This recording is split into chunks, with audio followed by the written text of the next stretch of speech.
Hey everybody, it's Jessica. I am popping into your feeds to say we're taking a short bereavement break in our schedule this week. So instead of a brand new episode, we picked something from the archives to share with you. And we will have a brand new episode in a couple more weeks. But before we get to today's show, we wanted to share a couple of really exciting things with you. First, you can catch Sarah and Alex live talking about some of their favorite mistakes and maybe some of your favorite mistakes. And you can still get tickets for that. It's May 9th. It's the Evergreen Hearts Lecture Series. Tickets are only $8. Link in the show notes. And then we're also going to be at another Evergreen Hearts event. Their Polyamory Expo at Club Sewer is coming up on Sunday, May 19th at 1 p.m. And you can also get tickets for that. Link in the show notes. And I have one more super exciting announcement before we get to the show, which is that we are about to drop our brand new logo. Should be coming out with our next episode. It is beautiful. It's sexy. It has a bunch of butts on it. And it was designed by Aaron Franklin. They are the genius behind many, many amazing art things, including most recently the Whatever Factory, which is a beautiful new ceramics teaching studio. Seriously, it is so gorgeous. There's a view of the lake and the mountains. There are all these hand-built shelves and work tables that Aaron made themselves. There is a pegboard where all the ceramic supplies are organized, and you can see a rainbow of all the different glazes. And you can now go there and learn how to make beautiful things. So check out whateverfactory.org to find out about classes and sign up for the newsletter.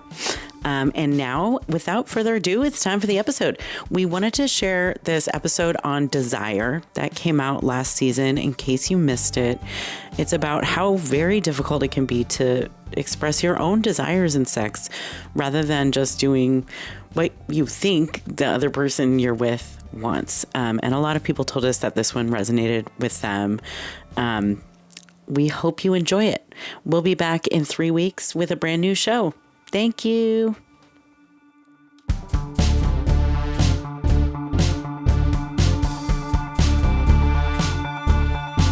And I get the sense that you guys are avoiding today's topic. Yeah, don't want to be here. I don't have a problem with the topic. It's more like just being alive in general. All right, so Alex has a problem with being here in the sense of human consciousness. Yes. Okay. I am nervous about talking about sex. It's true. Yeah. I don't like doing it. I don't like You don't like doing it? I do like doing it. But I struggle to talk about it, and I feel like, it's been a steady learning curve through becoming a therapist and non-monogamous and a parent and a mature adult human being, of figuring out how to get better and better at it. But I would not say that it's like it's not like a natural talent of mine. Well, and it's interesting because, like, in a way, that's what we're talking about on this podcast every episode. I mean, sex is like a big part of it, but somehow what we're talking about today is... Yeah, I don't think... we aren't talking about sex that much. I've been waiting to open the episode by going, let's talk about sex, baby. Let's talk about you and me. Let's talk about all the good things and the bad things that may be. Let's talk about sex. Let's talk about... Well, nobody joined in. Anyway, I've been waiting to... That made me. All the good things and bad things that made me is a killer line, though. Yeah, okay. It should be. It should be. Like a sex education. That's how it started. I didn't want to interrupt because you said you'd been waiting for almost a year and a half to do that. So your solo. There was an end of that.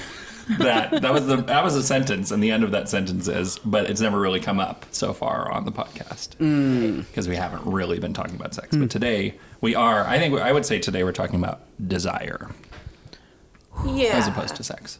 Yeah. Let's frame it that way. I think that's helpful. Because you're right, Jessica. We are always talking about sex if we're talking about non-monogamy. It's in inherent it's to in the name. Yeah. Uh-huh. But somehow you guys have managed to avoid like really, really talking about sex. You proud of yourselves? I am. Yeah. I mean, how many episodes is that? Right. It's like we're halfway through season 2 here. Yeah. Yeah, we're in the like teen years and we still haven't talked about sex. Right. We haven't like really, the closest we've gotten is like L-shaped couches. I mean, we made Cassidy talk about it last week a little bit. Right. She warmed us up. Yeah. All right. Well, welcome to Mistakes Were Made, a podcast about non-monogamy for messy people like us. I'm Sarah, a queer therapist, writer, and journalist who doesn't want to be talking about sex today. And I'm her husband, Alex, a communications professional and educator. Not about sex in either case. Who would like to be singing about sex. Yeah. And I'm Jessica, here producing the podcast. Usually I'm the podcast resident monogamist, but maybe today I'm going to be playing the role of old-fashioned slut. The traditional kind. Old-timey. I think this is going to come in handy. Just an old-timey slut, see? Yeah, can you please do it in like a 1930s newspaper man voice? Brilliant, 1932. Yeah. Anyway. Jessica walks into a bar, shows a little ankle. My ankles are exposed right now.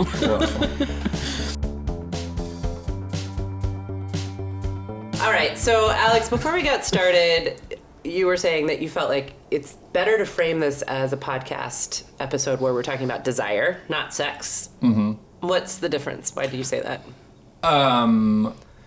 Because I guess desire maybe is a subset of sex, but you could be like talking about, this is sort of like adjacent to consent. You could be talking about like STI safety. You could be talking about physical pleasure in a more biological kind of way. You could be talking about, I don't know, trauma. I'm sure we're going to be talking about trauma. What makes you think that? But How dare you suggest that I'm going to introduce that concept into sure every that podcast we ever do? I'm going to press the giant buzzer when you mention trauma. Yeah, but so this is like a specific subtext of this episode is a subset of sex about desire. Mm-hmm. This and intro, that sounded like scatting. this is going great so far. Do you guys want to just start over or like keep? Okay. I like it. I like it. I feel like this is the moon. Okay. So talking about sex, desire through the lens of vulnerability and authenticity, and maybe examining some of the cultural scripts that can get in the way. Of desire? Yeah, and Pleasure. like vulnerability, Yeah. authenticity. And I think like Alex and I are going to be talking about our experience with some of that over the course of the past 2 years, specifically. Like In heavily veiled terms, I assure you.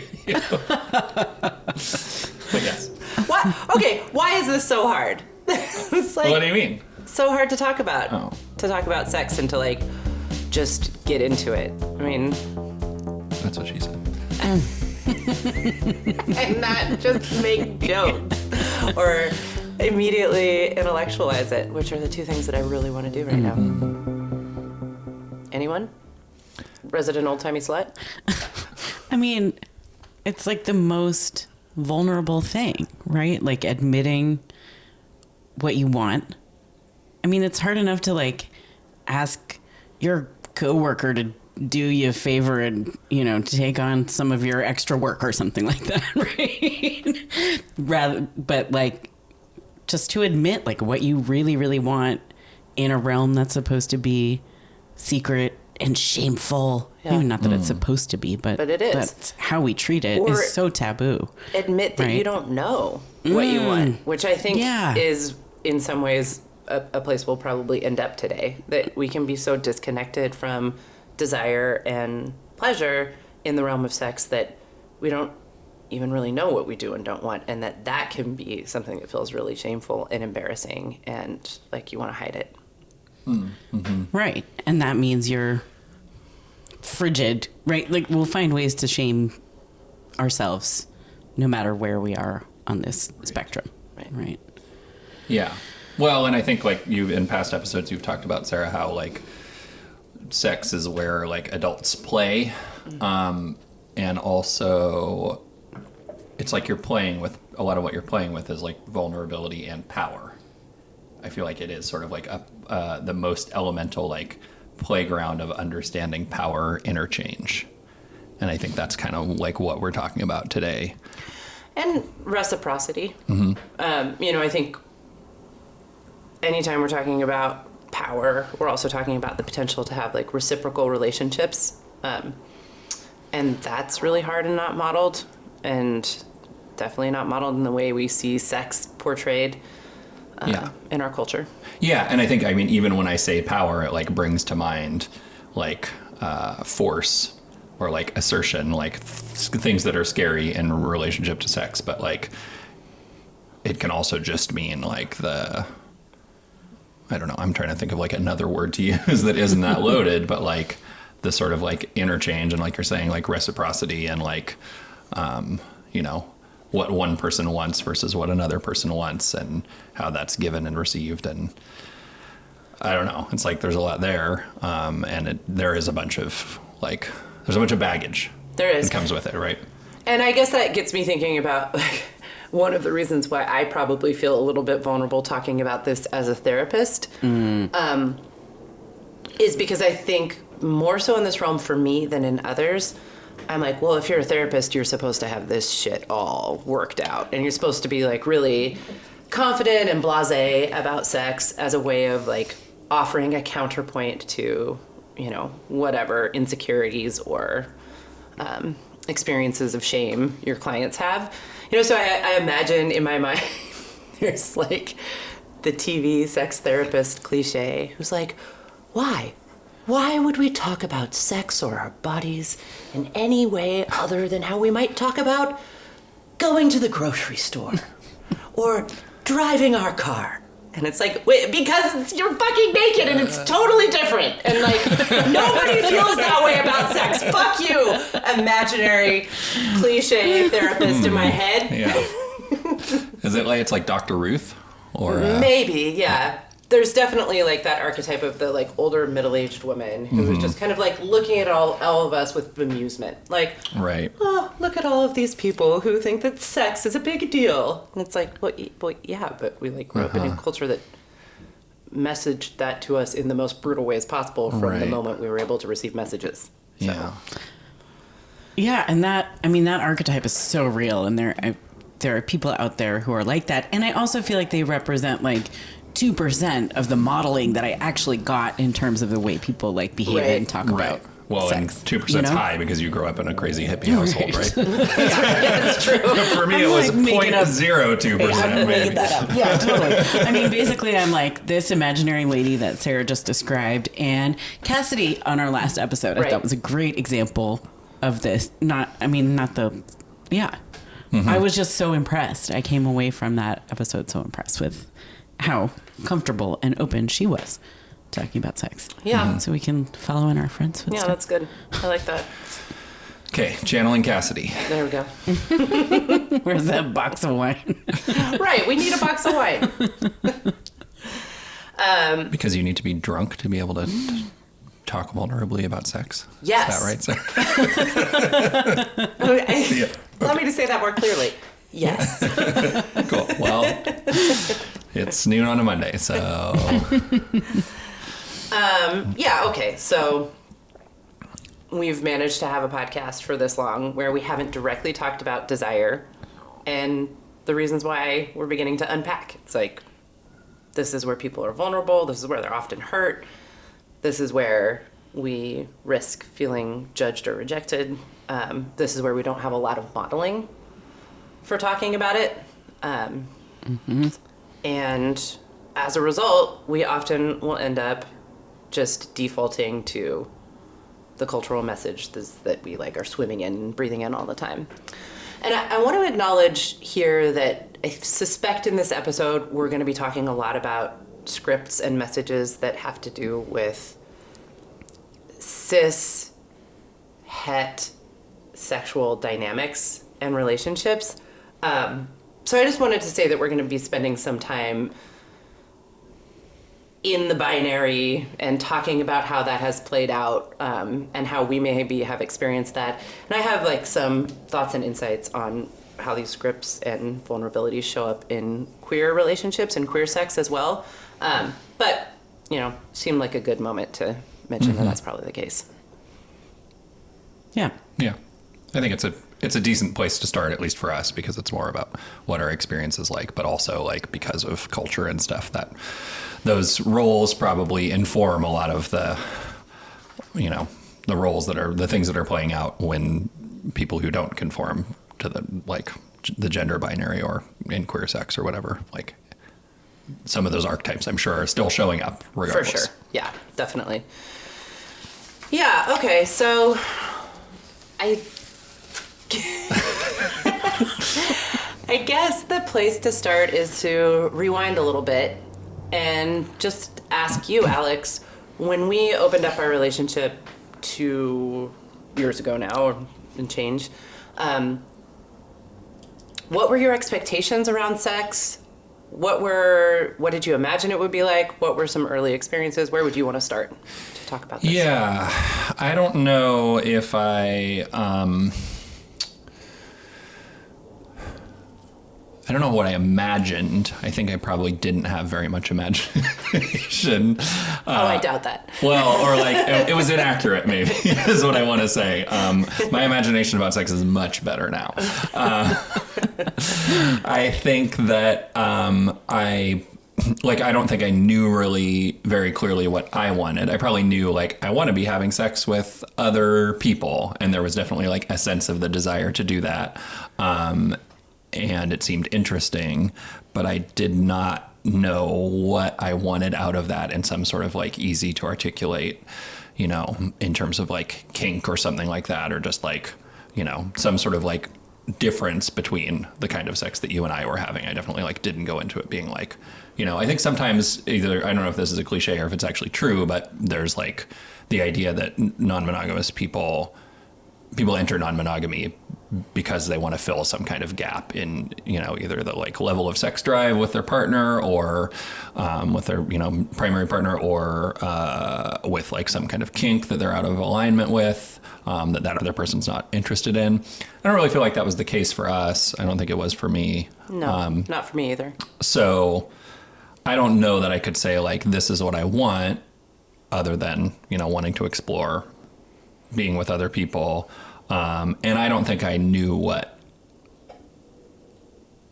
other people wanted too. I had a conception of what, again, mostly I was entirely dating women, right? So I was thinking about what do women want? And I think I went into that in terms of sex with a total, I would say I've learned a lot on that subject, about the way most of the women that I've been with, I would not have been able to guess at that point, what their sort of sexual desire was like. And I imagine that has something to do with it not being monolithic. Yes. Kind of. Yes. But I would say there's things that are consistent, that are way off script for what I would have thought. Can you tell me what you mean? Yeah. Yeah. Okay. Well, I guess to get into it, okay. Yeah. So I had a perception, of, women tending to probably be more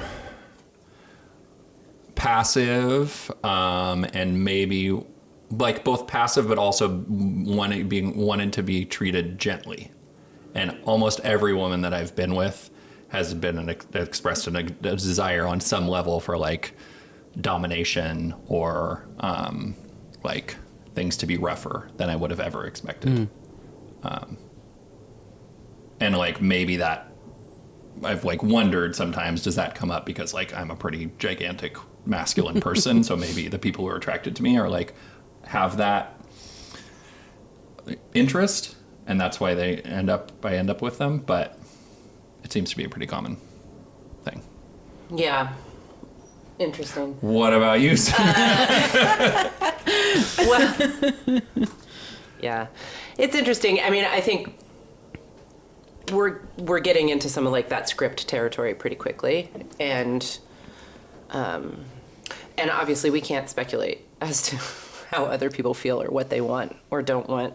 We can only really stay close to what we know about ourselves, but that's surprisingly hard.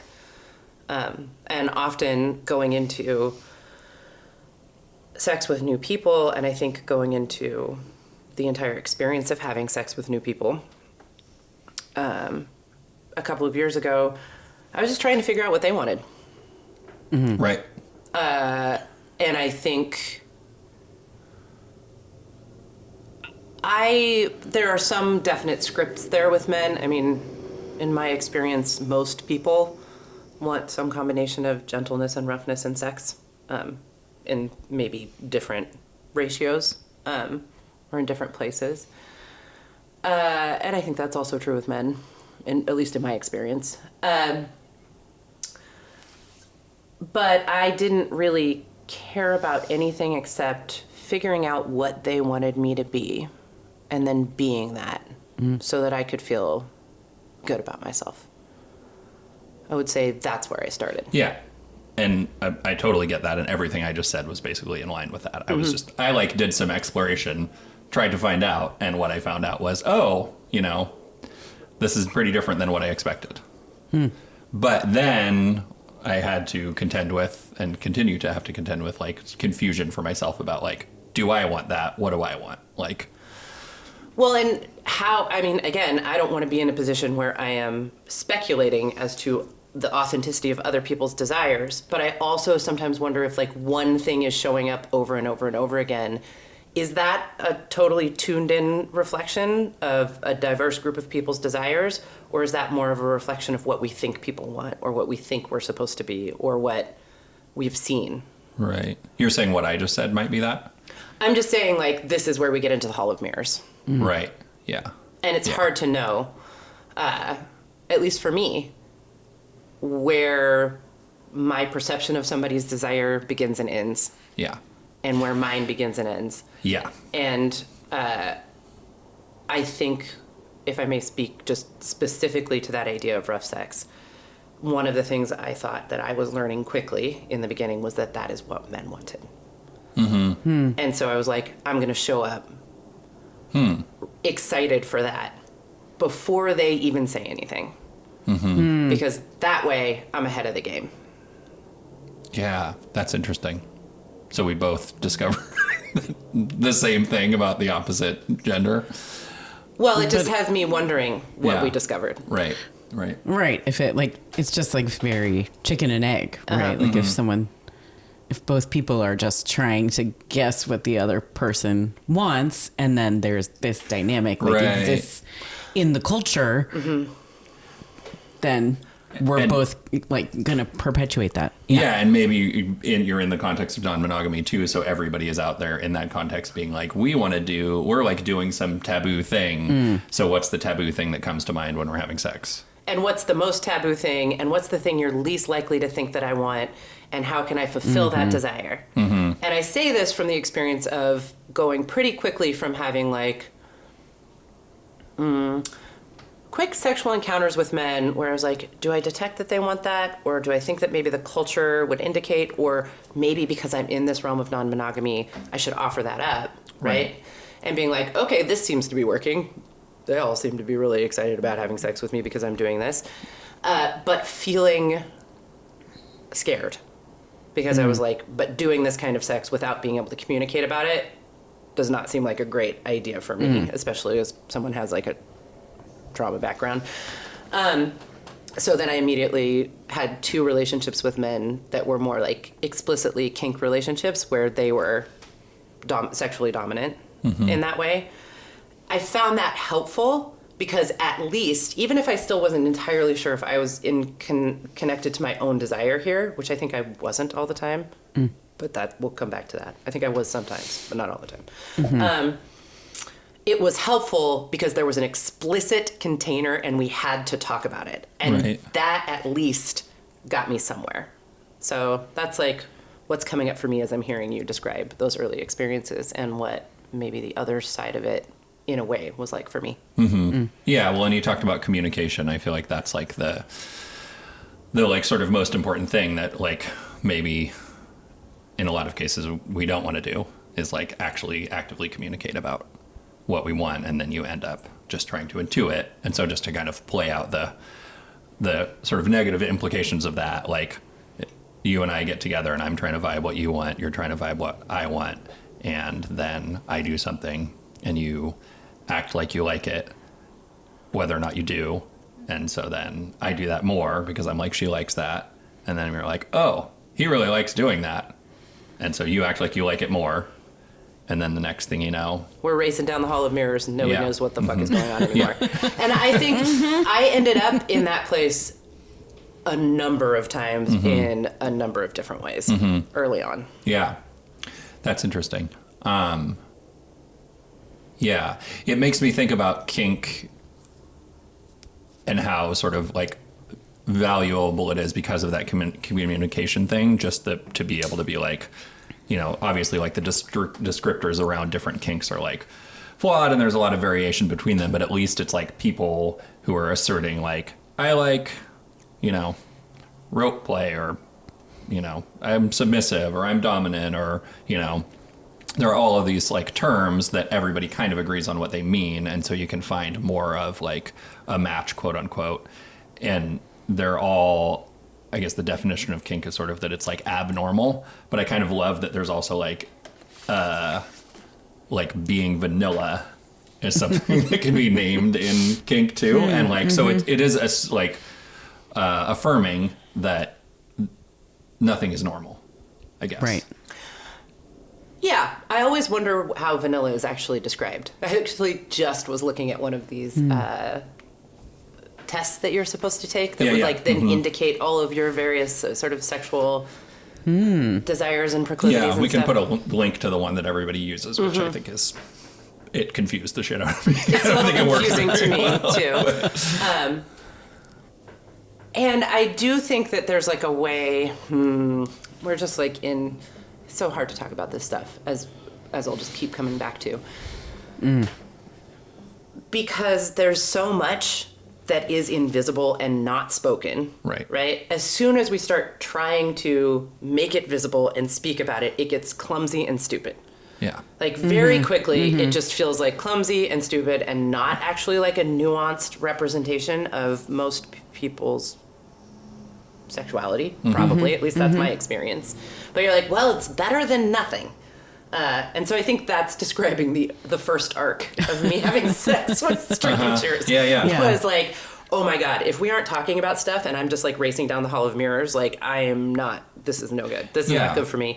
Now we're just going to be in some clumsy, stupid territory where it's like a little awkward and not totally representative, but it feels better. You know? Well, and fair to say that you would experience that and be jarred by that, considering that like you and I spent 15 years walking slowly down the hall of mirrors and like kind of like figuring things out, and like the idea of doing all of that again without, and I mean, I don't know if you would agree with this, but like I feel like we developed our sort of like sexual rapport without very much open communication, and like kind of figured it out, or even like formed our interests as we went, kind of in this way that you only could over that Over a long period of time with somebody that you had a lot of other things in common with, that like you cared, you know.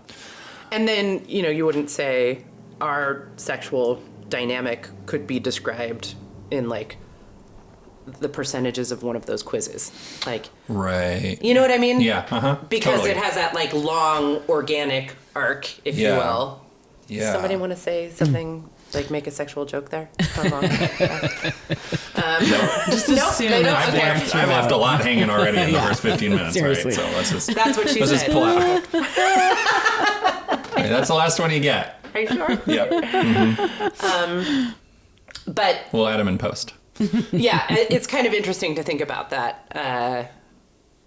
that over a long period of time, with lots of time and safety to develop lots of different dynamics, you can.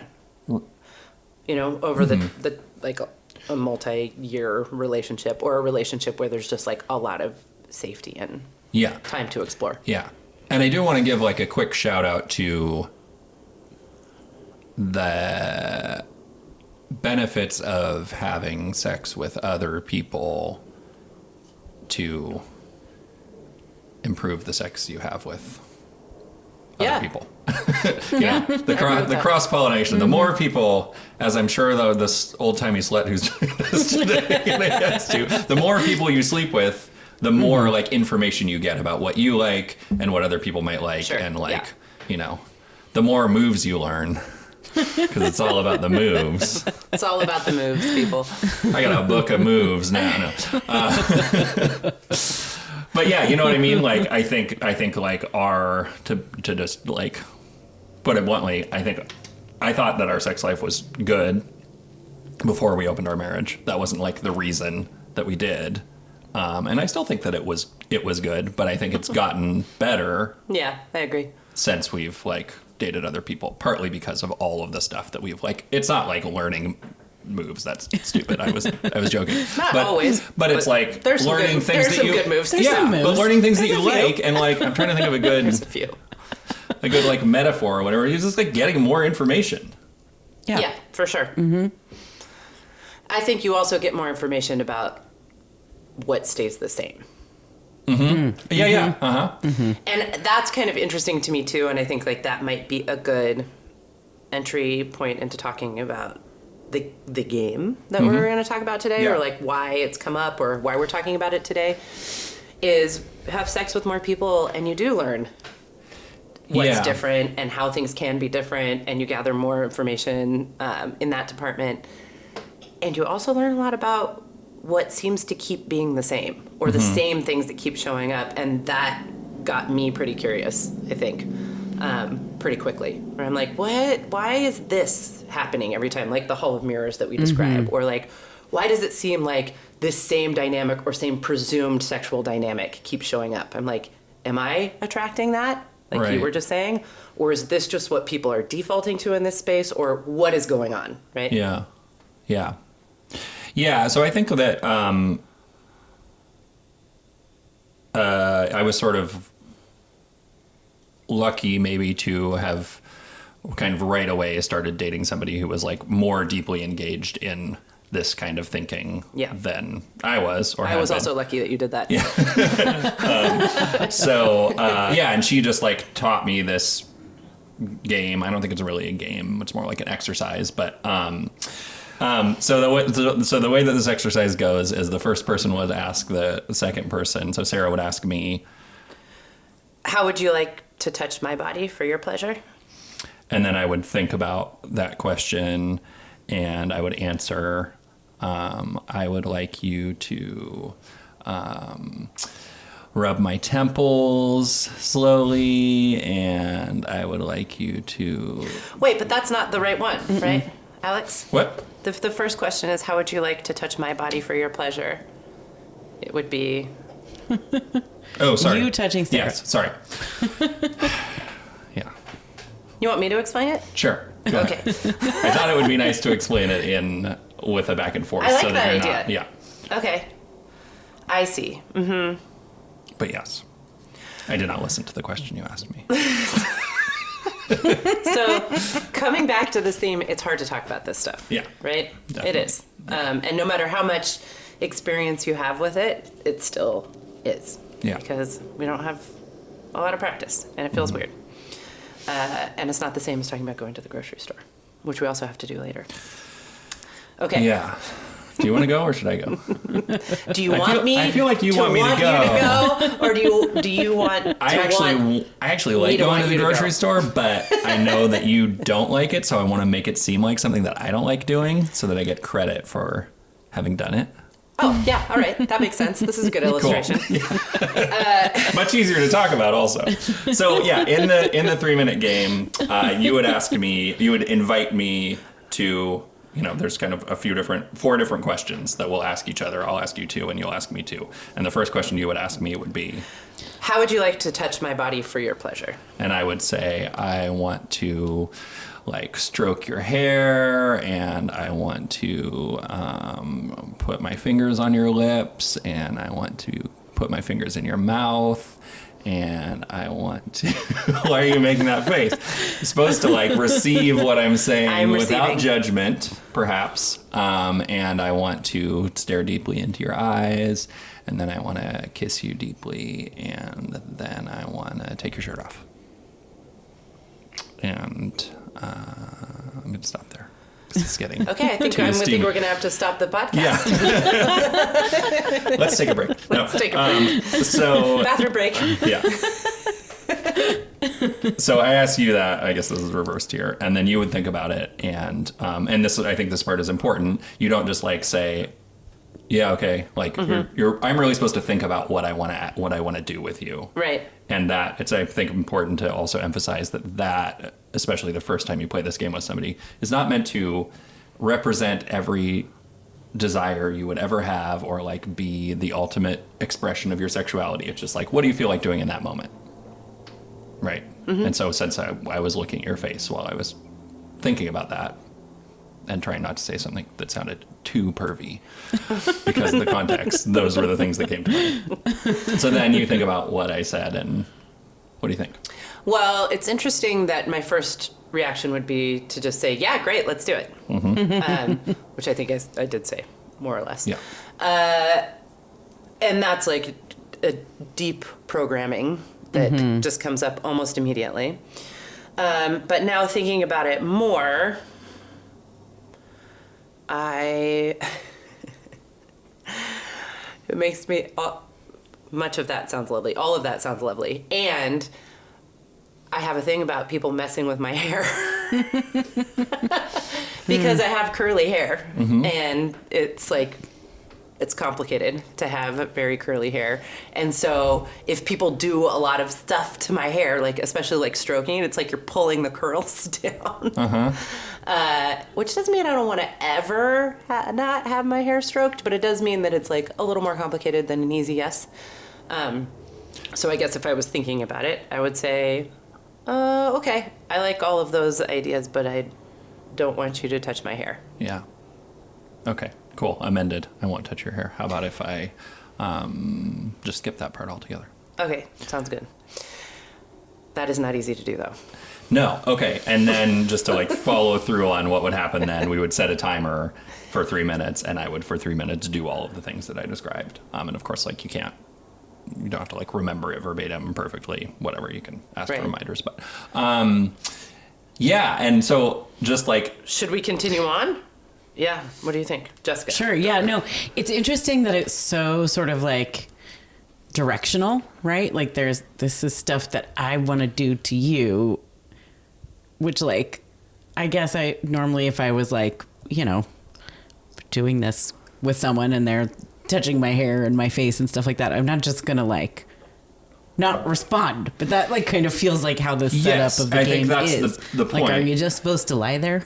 Yeah, I mean, it's one person is for it to sort of work, for the exercise to work. One person is more active and one person is more passive, and so the other rounds are going to be that. Then Sarah is going to ask how she can touch me for her, and then I'm going to ask. And then she's going to ask me how I can touch her for her, and then I'm going to ask her to touch me for me.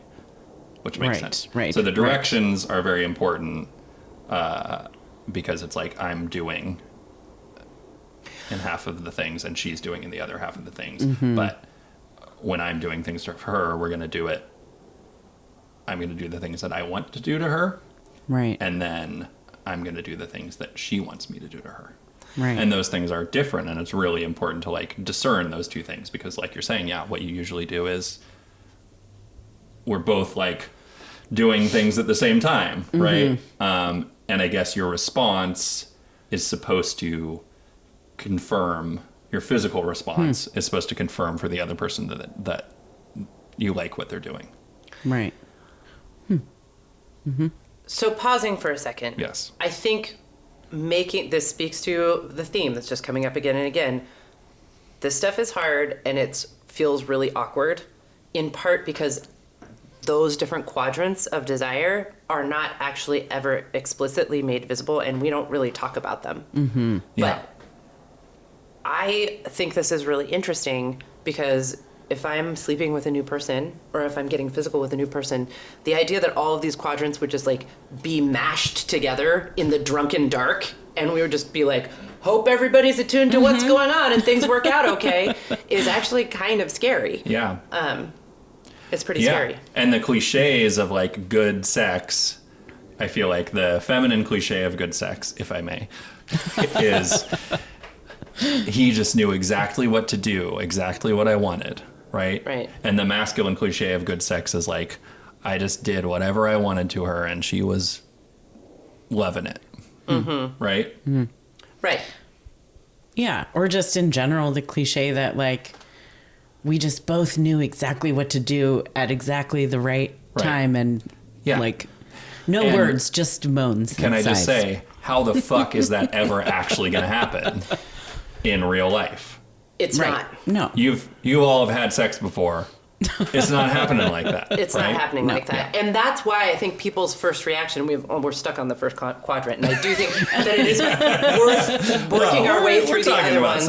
But people's first reaction to this, including mine, is maybe a little bit like yours, which is, this seems very awkward and like not a thing that would be fun.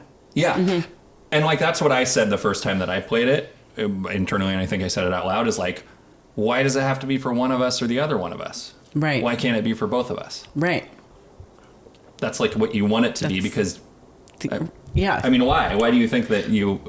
Well, just because it's like that is such the idea of like what good sex is that you're like both equally getting the same amount of pleasure at the exact same time from every action that's happening. I mean, and I've heard this as like a critique of the way straight people talk about sex versus queer people, that like the idea of taking turns is like seen Not as kind of sexy. bad in hetero sex, you know, and like, and the goal is that you are like coming simultaneously after like a, you know, activity arc that everybody felt exactly the same about without ever communicating a single word of it. Yeah. I mean, that is rape culture. Honestly. Yeah. So. Yeah. What was that? I mean, that sound effect that you were going to have for when I introduced trauma? Sad trombone. Record scratch. The rape culture sad trombone. Yeah. Well, and what I just described as the masculine thing is like not that far from the other person just isn't there, or they're asleep, or whatever, roofied. And the Totally idea passive. that it would be so awful and so awkward and so unsexy to identify the ways we might be the same or different using language. Right. That like that is just like so awful. That in and of itself also serves rape culture. Right. Yeah. How would you ever find out the things that you could do simultaneously with reciprocal pleasure and joy if you never even identified these different types of giving and receiving pleasure? Yeah. Right. And then found the overlap. Yeah. But I mean, I am so deeply programmed to think like, as soon as we're talking about it, as soon as we're doing it in this explicit way, I mean, it's just so unsexy, and I'm like already mocking myself. I'm thinking of the archetypal therapist being like, why can't we just talk about it like we're going to the grocery store? You know, like I'm already making fun of myself before we even get there because there's so much heavy policing against doing that. Yeah. So there's a really like better articulated explanation of this game on Betty Martin's website. We'll talk about her in a second, and we'll link to that from the show notes. But like, I just want to like dig in a little bit more to not trying too hard to do exactly that, and talk about some of the things that are like happening with it, because like it's crazy to me that just in doing that exercise, just me saying those things kind of as a joke and you responding to them, you felt like you needed to not just say, don't touch my hair. I don't want you to touch my hair. You had to explain why and give a bunch of reasons rather than just being able to say, you know, I prefer we skip that part. And I have to say, like, when I played this game the first time the other person said something like that, I think kind of probably just to, like, make a point about how that was something that you could do. And even just hearing a woman say to me, I don't want you to do something that you've asked to do, I just, like, died inside. It was, like, the worst thing that had ever happened to me. And it's, like, so interesting to think about that in retrospect, that, like, I had never... Like, most of my sexuality was formed around the idea that I would, like, never do something or want to do something that another person wouldn't want to happen. Even to the extent that hearing them say that... In a container explicitly about a specific invitation to them to, like, say that and respond to what I'd asked for was, like, very difficult. Because it felt like shaming. Yeah. That's so, man, y'all, it's so sad. It is. It's very sad, which is also one of the reasons why it's really hard to talk about. Yeah. And that, like, hall of mirrors that you're in, where you're, like, afraid of that feeling of being rejected, or afraid of someone else feeling that as a result of your desire or lack of desire to do something, sets us down this path where, like, we no longer really know what is going on with ourselves or the other person. And I'm not saying that, like, all sex that we have that doesn't have, like, some portion that is explicit like this is bad. I don't think that's true. And, you know, to your earlier point, you and I had good to great sex for many, many years without ever having this kind of language available. And it got a lot better after we did. And I think that was because there was a lot of trust, and there was a lot of time, and there was a lot of compatibility, and there were a lot of factors that made that possible. So I don't want to sit here and say, like, this is the only way that you could have non-rapey sex or something. I would think of this as a shortcut. Like, when you and I play this game, it's, like, fun, and like, maybe we learn some new stuff. But for the most part, we kind of just, like, want to do the same stuff, and it's hard to tell whose turn is whose sometimes, because we have that level of rapport developed over a really long time. Right. But you're not going to just instantaneously have that with everybody. So I think that it's bringing some value in the, like, learning about a new-ish person. Yeah, I think this is so interesting, and it brings up such wild and intense stuff that is both sad and also potentially very exciting and interesting. Yeah. So I want to, like, keep that space available to us too. And, like, we've made this all sound very terrible, but the fact is, if you play this game with somebody who you're attracted to, you're gonna have fun. It might be hard, but it's, like, you're gonna end up doing things and having things done to you that you want. Yeah. And, like, it's gonna feel good. I've never, like, played this game and just been like, whoa, that was a total unsexy train wreck. It's not quite the same as, like, an awkward icebreaker at a workshop. No. Not quite. Unless it's a workshop where you're gonna fuck everybody else at the workshop and you want to. But, so just to be clear, because I want there to be, like, a section of this where we actually identify the 4 quadrants. The first one is someone asking, can I touch your body in these ways? Because I want to. The second one is, how would you like to touch my body? Because you want to. The third one is, how would you like me to touch your body? Because you want me to. And then the fourth one is, will you touch my body? Will you touch my body in this way because I want you to? Yeah. Right. So it's like the matrix of giving pleasure and receiving pleasure, and taking pleasure and allowing for pleasure to be taken. Very interesting. Yeah, and I think the question part of it always gets me confused, like the fact that, like, I'm supposed to ask you, you know, how would you like to touch my body for your pleasure? And then you're supposed to answer. But I do think the invitation is probably important. There's probably a reason the game is designed that way, to, like, make sure that, you're inviting me, and then I'm asking, and then you're consenting to what I'm asking. Yeah. The other thing that's just coming up for me here, Jessica, I appreciated you mentioning like, oh, this is getting me thinking about queer critiques of like typical straight sex, where there's all these just like assumptions that there's pretty much one way for it to be good. And you better just get there through mastery or dumb luck, we don't know. And probably everyone's doing it except for you. It also, that connection to queerness is interesting to me because it gets me thinking about the assumption that once we're becoming intimate with each other or asking any of these questions, the point is for us to have a certain kind of sex together. Like, that this will end in penis and vagina sex, right? And that's the whole point of this.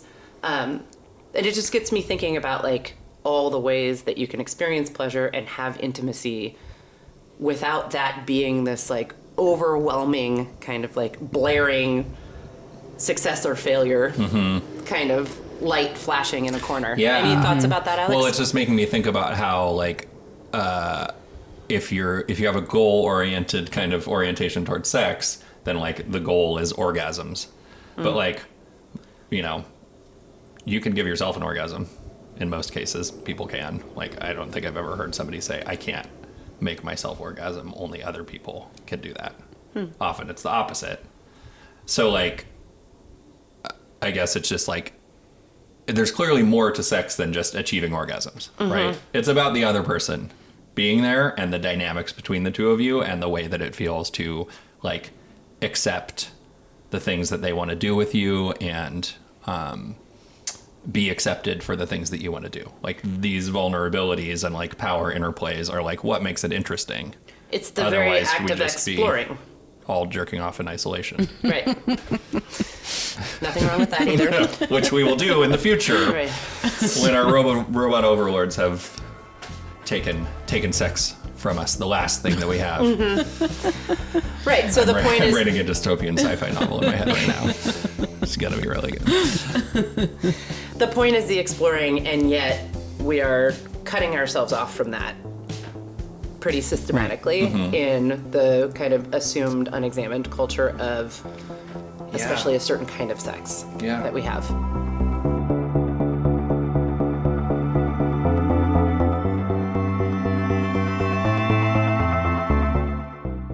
So, Sarah, coming out of the break, I'm realizing that we've been talking a lot about, like, sort of how all of this stuff shows up for us and, like, what we've learned in our relationship about desire. And I guess I'm just interested in, like, how does this show up for your clients? Are we complete fucking weirdos? Are other people talking about this? What? No. What's going on with everybody else? Oh my God, it's everywhere. And I think, like, one of the reasons why it's so difficult, and I'm finding, like, personally emotionally difficult to talk about in the podcast, is because it's so prevalent. And I would say, like, this feeling, I've heard it described a couple of ways among clients and also friends of mine. And right now I'm speaking primarily about women, women identifying people and people who are assigned female at birth, which is most of my client base, not all of it. But this idea, people will describe something they call, like, the switch being flipped, that you're having a really good time with somebody, you're, like, having good conversation, you feel, like, seen and like you're seeing them and you're getting excited about getting physical with them, and then the switch flips and suddenly it's like they're not there and you're not there and something is just happening, and it's the thing that has always been happening. I've heard that exact terminology so many times. It's like the thing that has always been happening in the dark with men. You know, like this very... Jessica, I noticed that you were nodding emphatically right now. Very familiar. Yeah. And it sounds like you're not just talking about, like, things that have been happening with them specifically, but also, like, some sort of, like, broader whatever. I don't even know how to... I had a friend here recently who described being on a date where they'd gone out on multiple dates with this person, been really excited about getting physical with them, and then what happened, they were like, I felt like I wasn't me and they weren't them, and we were just doing that thing. That's what they said. That switch flipped and we were just doing that thing. And I think like that speaks to this idea that like we no longer sometimes feel like we are present and connected to ourselves and each other, especially maybe with new partners, when excitement can be high, but also fear of rejection can be high, when there's like a lot of potential for good and scary things to be activated. And because that can be overwhelming, we just default to what we know. And maybe what we know doesn't always feel that great, but it's what we do. Yeah. And maybe, what we know is some of that kind of universal, for all time, generational trauma. Yeah. And those scripts that are so hard to get away from it. I say this all the time, like these kinds of scripts are easy to absorb and hard to extract. And they're designed that way. And I think they're presented to us that way. And I also want to just like make sure that I'm also talking about the other side of this for women. One is that feeling of just things are now being done to me. And I'm just like, I've described it as I am now being pressed against a hard surface. This is what it feels like, and things are being done to me. And when I first started having sex with new people, you heard me say that. I was like, why am I doing this? Why would I just have the experience of being pressed against a hard surface by weird men from the internet? I don't see what I'm going to learn here. Right. I know this feeling already. I know it too well, right? Yeah. It's just crazy that then I went out there and I heard a bunch of like, could you just press me against a hard surface? I mean, it's not actually what people were saying, but like, like we were saying up top, it was like, I think that maybe that feels like a physical description when I mean it to be metaphorical. Yes. It wasn't so much about an act as it was about the feeling of disappearing. It was the feeling of disappearing. Like that I was just another person that had been in this same position with this person a million times.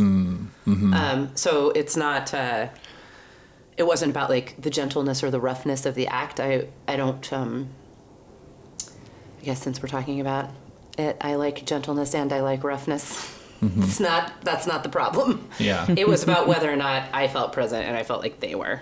And that was, for some reason, the description that explained it to me. But it was the lack of presence, kind of. And it's like, I also had the experience of men performing like being a man who is good in bed. Right? Yeah. Like giving you lots of orgasms, that kind of thing. Right. Like people who are like, and now I am doing the thing where I am a man who is good in bed. And that also, I didn't feel like I was there. It still was also they not like attuned had a rose to in me. their teeth. Yeah, exactly. Yeah. Like you just feel kind of invisible. Like this is not about who I am uniquely and you're not expressing a curiosity about that. Can I talk about the background of this game a little bit, because I think it starts to like get into some of this. So this game that we're describing was like articulated, apparently some dude named Henry something with an amazing website that we'll link to invented it, quote unquote. But this woman named Betty Martin, who was a chiropractor, body worker, she had a bunch of other sex therapists, she had a bunch of other jobs, over 30 years of experience. And she wrote a book called The Art of Receiving and Giving: The Wheel of Consent. And so I'm going to read some of the stuff that it says on our website about it, but I want to like think a little bit about like how this is all framed around consent. And when I hear about consent, or like one of the big things is like, I mean, I guess it's about what do you want, but like, I think many of us are a few steps further down the hall of mirrors than just like, am I being raped or am I raping somebody? Like that's kind of where it starts. Or am I allowing someone to do something to me that I don't want? Right. Yeah. And I think what we're hearing in this conversation is there's a lot of like passive consent and consent that you don't really mean, or that you're playing out some kind of script that you don't want to be playing out. So it's more complicated than just that. Were you going to say something?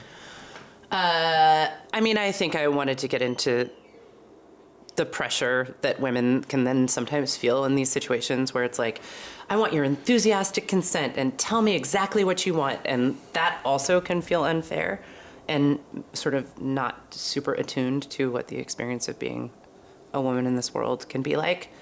So yeah, I have like a few thoughts about that as well, but maybe that makes sense after we talk about Betty Martin's background. I just want to read this thing which talks about that a little bit. So on her website about this, she says, while much of consent education focuses on noticing what we don't want or prevention of violation, Betty has developed a pleasure-forward approach to teaching consent. By first accessing and awakening, sometimes reawakening, our body's relationships to pleasure and what we want, we can practice noticing and verbalizing what we don't want.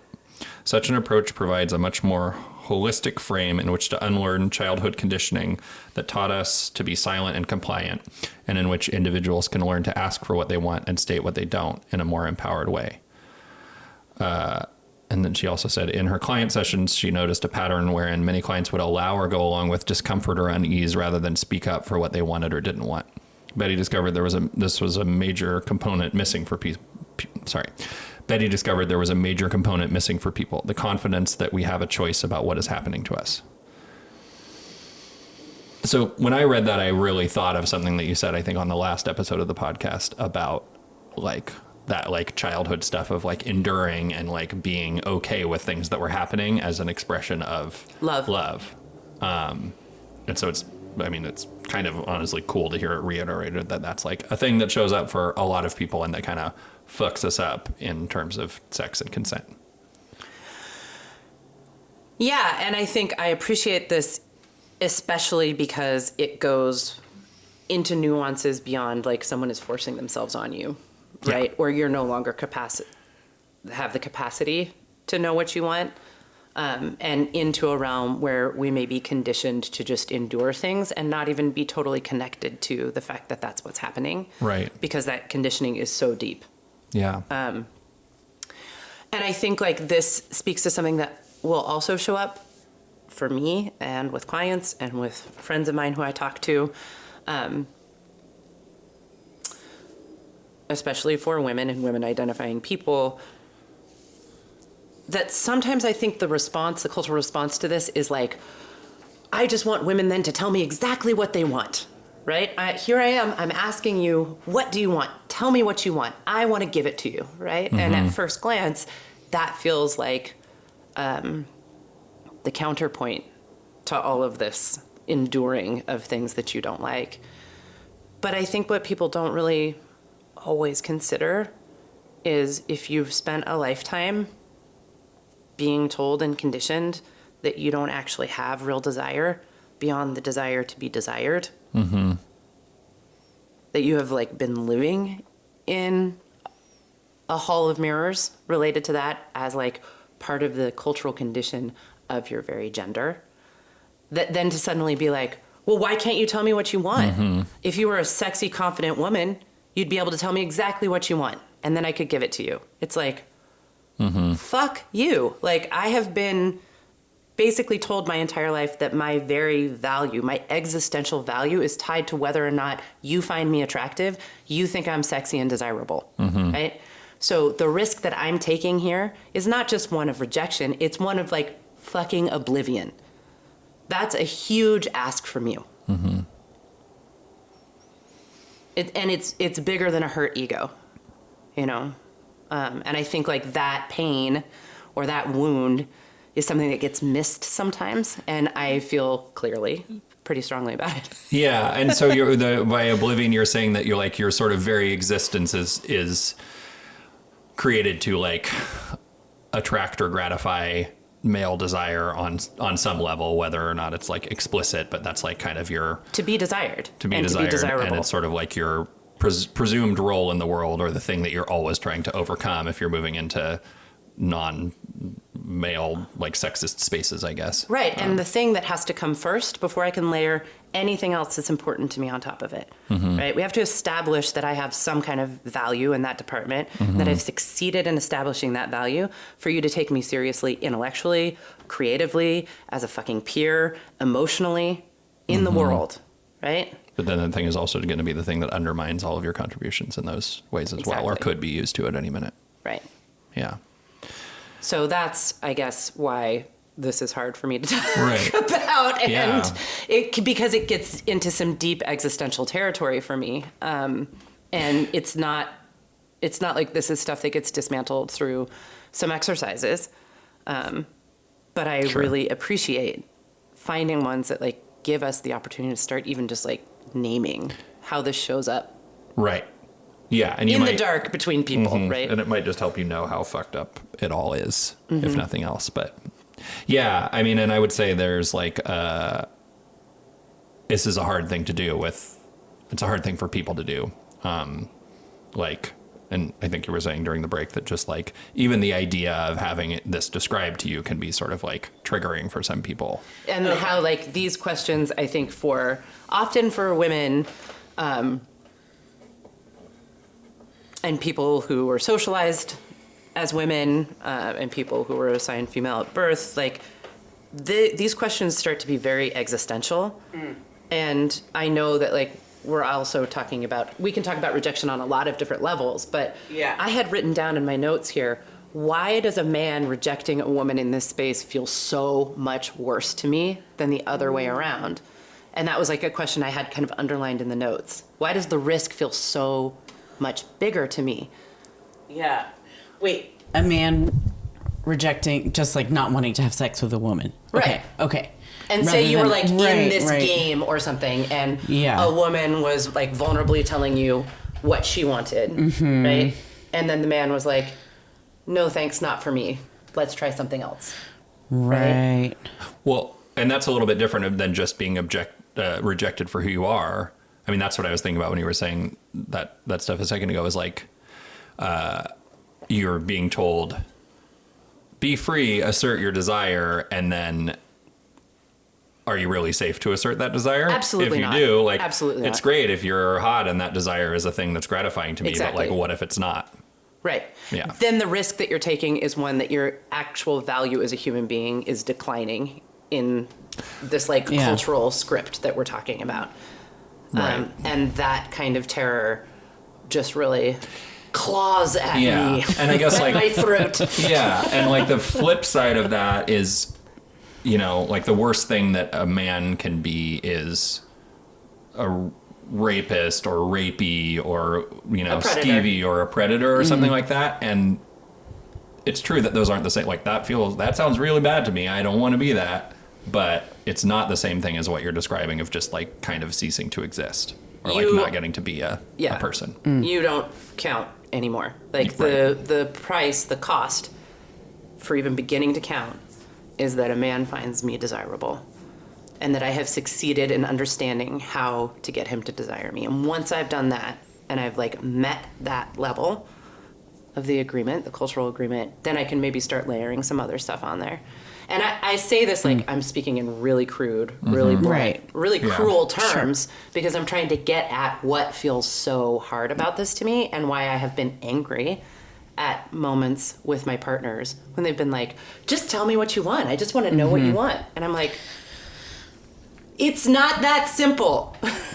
Yeah. And I mean, I think that's why the like House of Mirrors, Hall of Mirrors, House of Cards, snake eating its tail. It's like so confusing when you put it that way or talk about that like fear of your desire being rejected, because it's like inherently your desire as an AFAB person is like defined by male sexuality, kind of, you know, or it like has been. You've been told that your whole life. So like you're supposed to want things that men think are sexy, and it's really hard to separate out any like what's actually real in any of that. Right. What if, I mean, who knows what if it is actually coming from the actual man that's there? And you know how much we all are just fed the same, you know, images and scripts.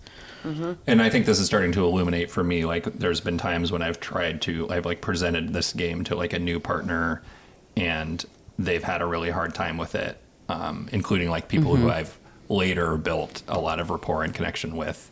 But like, there has to be a lot of trust to ask somebody to, you know, share their desires. And like that trust is not just about like being really chill or whatever, right? No. It's about that you actually trust, like, that they see you and value you and are attuned to you and like notice the things about you that are not just monolithically your gender or your sort of feminine archetype, but unique and specific to you, and that seems important to them and valuable. Yeah. Yeah. And, creating like that kind of safety and trust is like, that's hard. Yeah. You know, I don't, probably any person doesn't feel like that level of safety with very many people in their entire lives. It takes a lot to get there. Yeah. So I think one of the things that, we move into talking about what are mistakes that have been made in regards to how this game has shown up or how these dynamics have shown up for me. I'm realizing as we're talking about it that with a new partner, playing this game or doing this exercise in a way where sex is actually not on the table would probably be really fun and interesting. Where it's like, we're not having sex tonight. That's not what's happening. But I would like to try this with you and see how it feels and then talk about it. And I think in general, as it's, the irony of being a therapist and then also like revealing your own vulnerabilities at the same time. I often will talk to clients about giving themselves permission to not have sex or people in relationships to take a break and to try what it feels like to be intimate and physical and close in different ways, whether with yourself or other people. Because I think we can get one of these scripts that we get into, or an element of them, is that we rush to sex as a shortcut to intimacy. And in fact, that's where a lot of this kind of like pain or missing each other or invisibility can happen. I don't know. What do y'all think about that? I can just hear my partners being like, oh, great. So it's going to be even longer until we have sex. No, but like, I feel like the total stereotype in dating culture, at least in like cishet dating culture, which I'm the most familiar with, is that like you are like sleeping with the person by date 3, right? And otherwise you don't have chemistry. Right, exactly. And that's just sort of like the assumption. That's the standard. You feel like a total weirdo if you don't do that, and I definitely like in most of my dating life, almost always, yes, slept with the person on somewhere between dates 1 to 3, maybe 4 or 5. Right. And sometimes because I was like super into it, but probably more often just because I was like, well, this is the thing that you have to do. I don't, this is just how it works, and I always think about the fact that my husband and I actually dated for like a month, maybe even like 2 months almost before we slept together. And that was like a total outlier. And clearly it was like, it worked for me. We got married. I was a fan. Which is not to say that I haven't had like good sexual relationships with other people, but it was like really the first time ever in my adult dating life that I felt like I was allowed to just not have sex right away. And then it like gives you a chance to, like think about your desire or like, how do you actually want to go about this? And it definitely was like a different level of emotional intimacy. Yeah. And you can see how those like scripts about even when you do or don't do it and what it means and how gender plays into that are so claustrophobic. I know that I'm always afraid that people will think that I'm sexually repressed or a prude because I don't want to have sex with people right away. And then I also am sometimes afraid that they'll think because it's taking me a long time, it means I want to have a really serious emotional relationship. Right. But it's like, you're like, no, neither. No. Yeah. Well, and like, I've had the experience of having sex with somebody right away and having them be really passive. And like, I'm just saying that because that's a kind of combination of those two things, or like maybe the ultimate expression of like what you might think a man would want and like that being a really bad experience. So like I'm definitely like expecting people to want to have sex with me and affirm that they want to, and also like express like their own kind of desire. Yeah. And like assert their sexuality. And that's like a big ask. Yeah. And that's going to take some time and some special people. Yeah. Probably. Yeah. And that, yeah. I do want to just like think about the, you know, if we're thinking about this gender binary and the wheel of consent, I want to like think about the man's corner over here for a second. Alex. Yes, the man's corner. The man's corner. Just like, give me 30 seconds for the man's corner. No. Because I think the thing that's challenging for men in this era maybe is like, okay, like learning how to not just have your desire be like the complications around like your own desire. Are you being overly assertive? I definitely grew up being like, don't be overly assertive about your desire and don't be all of those things that I described. Like, don't be rapey.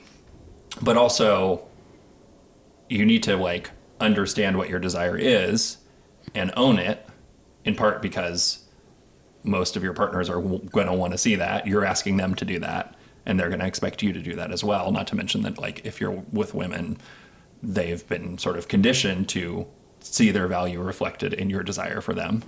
Right. So, like, you can't just leave that on the table. Right. But then also getting comfortable, like, allowing women to take pleasure from you, which is like that other dimension of the wheel. It's like one of the kind of like 4 things that you would do, and that's not a space that I don't think men really have a lot of like a lot of examples of, or like ever really get told to do in a way that isn't just like it's all about what you want actually. You know? So like I guess I'm just like saying that as a point of contemplation or whatever. Like, how do you feel as a man about a woman like desiring you and like wanting to get pleasure from you in a way that isn't just like for you, but in fact for them? Yeah, there's a lot of pressure in all directions, and it makes me think it's like, I feel like sometimes I'm a broken record. Like, I think it's just about curiosity. Like, you just need to ask people questions. I have this joke that I have on my dating profile. I love it when you ask me questions, and it's very rare that someone does when they reach out to me. And I'm often on dates with people, and I'll be like, you know, because I'm a therapist and a journalist by trade, I ask so many questions. I love it when people ask questions of me, and again, it's like hard to get that back in turn.